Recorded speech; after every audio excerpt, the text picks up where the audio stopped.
Welcome back. You are all Charlotte. We're reading the whole book, my debut horror novel, one chapter at a time. We're still on chapter 1, and after I got this author copy, I revised the first chapter, so I'm going to be reading from this printout. This is chapter 1, part 2. What would she do if she saw one of those dead things standing in the middle of the party, staring straight at her?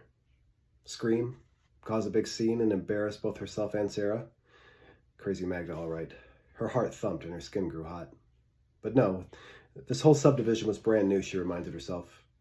Barely any chance for someone to be there. All the eyes on her were living. Now on the patio, she swished the bottle around, watching the dark liquor slosh back and forth at the bottom. How long had it been? An hour, maybe?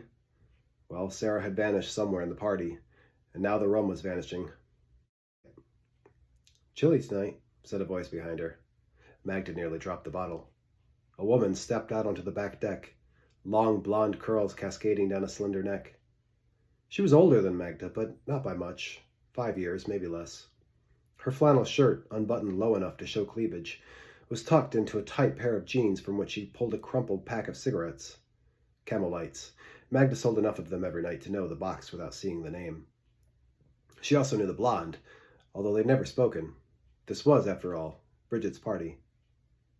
Fucking right, it's chilly. Magda shivered, and bile rose in her throat. She put a hand over her mouth and willed her stomach to settle.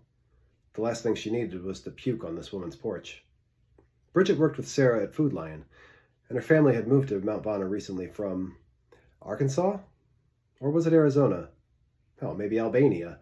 Magda set the rum bottle on the deck and rubbed her forehead. At the moment, she was having trouble remembering details. So that girl you brought with you, Madge or something? Bridget crossed the deck, tapping the cigarette pack against her palm, and leaned over the railing with her back to Magda. Caitlin said she's kind of cute, but also super weird. You know her from high school?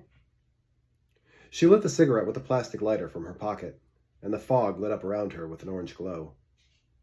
Magda stared for a moment, before realizing the confusion.